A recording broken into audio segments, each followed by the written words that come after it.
You probably have heard about climate change, but might not know much about it. We kids should all look within ourselves for how we can do our part to help. I talked to the experts at the World Wildlife Fund in Washington, D.C. to learn more about climate change and how to help. So climate change is the idea that it's sort of this all-encompassing term.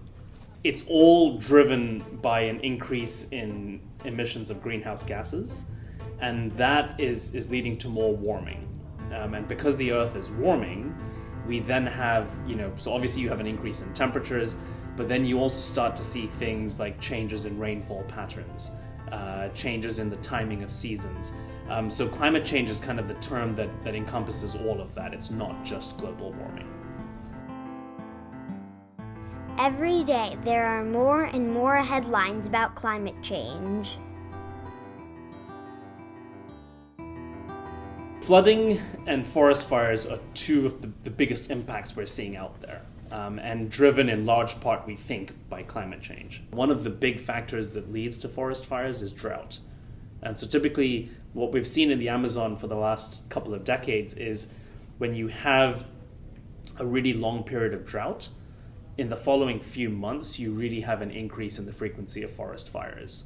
Not only is climate change contributing to forest fires and flooding, but also to the warming of the Arctic. You'll see each summer we see that the extent of sea ice is getting smaller and smaller.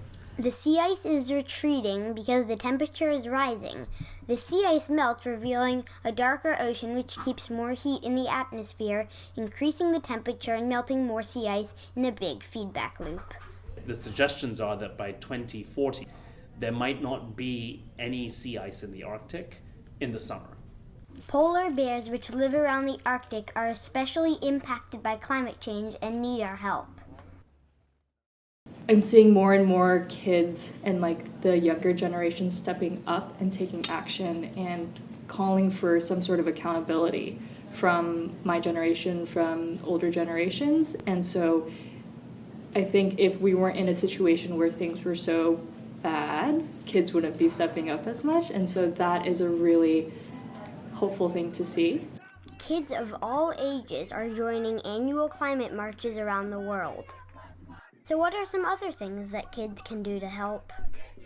I think there's a lot. I have so much hope for kids your age.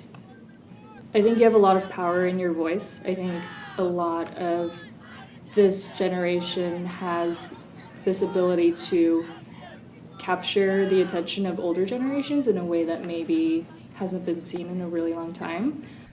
I think that your generation is really important.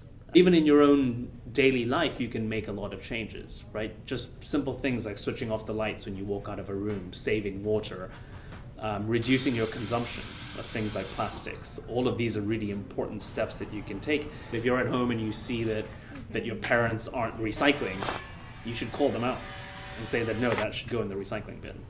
Or that no, why are we leaving the lights on? We should turn the lights off. Small things like that. There are a ton of little things you can do at your schools, within your communities, get involved with community gardens or recycling programs. There's a lot you can do. And I think it all stems from recognizing conservation and climate change affects multiple layers of your life. And so it's okay, what part of my life is climate change affecting, and what can I contribute to that? It doesn't matter how old you are, what you do, where you're from. You have a lot of power in using your voice to see the changes that you want to see. And you've seen in this country that the youth really do have a voice. If they can actually do a big job in convincing their parents. Because if the parents, they might not listen to some stranger, hopefully they would at least listen to their children.